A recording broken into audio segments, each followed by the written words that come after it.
कभी दंगे, कभी घोटाले, कभी बम ब्लास्ट, तो कभी आतंकी हमले। 2014 से पहले का भारत विकास से कोसों दूर इन परेशानियों को झेलता आ रहा था। लेकिन जैसे अंधेरी रात की सुबह होती है, ठीक उसी तरह 2014 में प्रधानमंत्री मोदी की सरकार बनी और देश विकास जन कल्याण के पथ पर चलने लगा। पीएम मोदी ने देश को हर मोर्चे पर न केवल संभाला बल्कि एक मजबूत भारत की नींव रखी, जिसे वर्षों तक कोई हिला नहीं सकता। धर्म।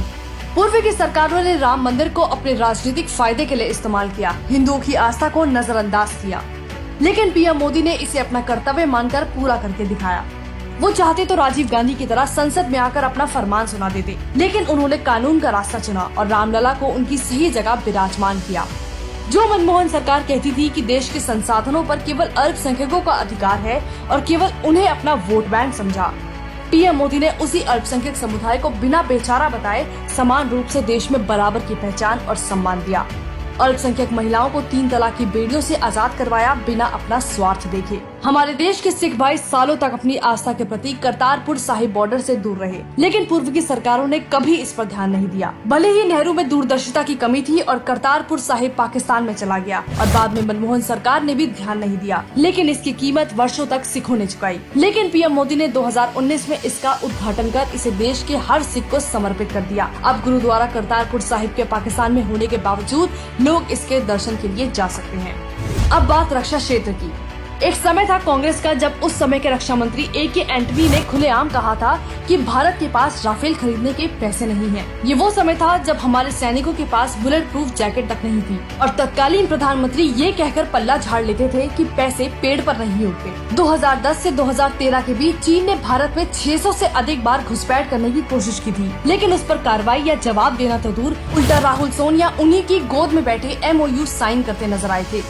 लेकिन मोदी सरकार में भारत रक्षा क्षेत्र में खर्च करने वाला तीसरा सबसे बड़ा देश है।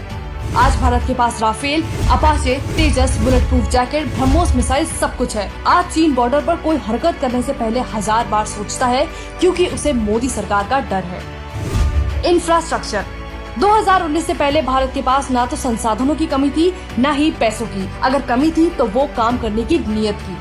जो हाईवे 2014 तक 91,000 किलोमीटर तक सीमित थे, मोदी सरकार में वही 1.47 लाख किलोमीटर तक फैले हैं। जो एक्सप्रेसवे 2014 तक 200 किलोमीटर तक सीमित थे, 2022 में 2,360 किलोमीटर तक फैल चुके हैं।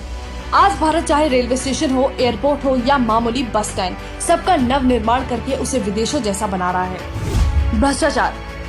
1,76,000 करोड़ का 2G घोटाला, 1,86,000 करोड़ का कोलगेट घोटाला, ये वो घोटाले हैं जिसमें मनमोहन सरकार कभी उभर ही नहीं पाई।